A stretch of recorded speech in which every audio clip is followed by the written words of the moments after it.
Bonjour et bienvenue sur Les Clés de la Réno, le podcast qui t'accompagne dans ta rénovation pour aménager et décorer la maison qui te correspond, celle qui te fait rêver. Avec cet épisode, tu t'apprêtes à écouter un extrait d'un épisode passé. S'il t'a plu, je t'invite à retrouver l'épisode dans son intégralité dans les notes de cet épisode.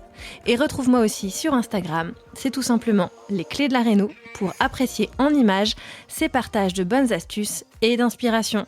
Bonne écoute! En revanche, naturellement, il y a quand même des inconvénients et des galères, surtout liées aux travaux. Le chantier permanent de vivre dans une maison en travaux. Surtout quand tu t'engages dans une grosse réno, ça veut dire que tu t'engages à vivre avec la poussière, le bruit, les allers-retours des artisans, éventuellement l'absence d'une cuisine ou d'une salle de bain pendant un certain temps, et donc vivre un peu en mode camping. Donc vivre dans les travaux, c'est fatigant, et c'est surtout fatigant quand tu as des enfants.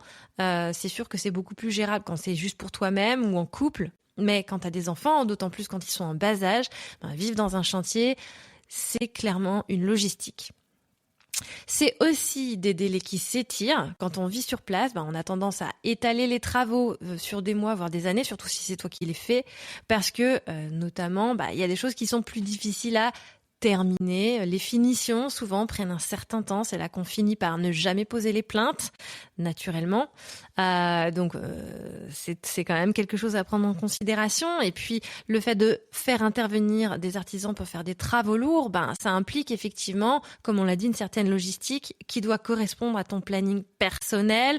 Donc, ton agenda, sur le calendrier de travaux va s'étirer assez naturellement. C'est aussi le manque de confort parce qu'effectivement, même avec la meilleure organisation possible, vivre dans un chantier, ça reste une épreuve, surtout en hiver. Si tu dois changer tes fenêtres en hiver, si tu dois faire des modifications sur ton chauffage en hiver, ou si tu télétravailles, évidemment, les allers-retours, ça peut te gêner, le bruit, la poussière, l'encombrement, le fait d'avoir à déménager les pièces sans cesse. Bon, clairement, c'est pas idéal. Et de mon expérience, effectivement, dans notre toute première rénovation, on a choisi d'habiter sur place. On s'était pas trop posé la question parce qu'en fait, c'était surtout du relooking, mais malgré tout, il fallait quand même enlever le papier peint de toutes les pièces, repeindre toutes les pièces, revoir le sol de toutes les pièces. Et les unes après les autres, c'est ce qu'on a fait en vivant dedans. Donc on déplaçait les meubles au fur et à mesure des travaux. Je pense qu'on a eu au moins 3 salons différents, ce qui nous a permis d'avancer les travaux donc sans devoir vraiment déménager ailleurs. Mais franchement, c'était assez long et quand même fatigant, alors que on était jeunes et sans enfants à l'époque. Surtout qu'on se lançait pas dans des gros travaux, donc comme je l'ai dit. Donc mes conseils pratiques si on choisit cette option, ce serait vraiment d'aller effectivement rénover pièce après pièce, donc identifier l'ordre des pièces à rénover par priorité et de les rénover jusqu'à la moindre finition. On passe pas à la pièce suivante tant qu'on n'a pas posé les plaintes, sinon on le fait jamais. Ne te contente pas de refaire juste la peinture et de laisser les plaintes pour plus tard. Le plus tard, ça va devenir ta normalité, donc finalise chaque pièce avant d'attaquer la suivante.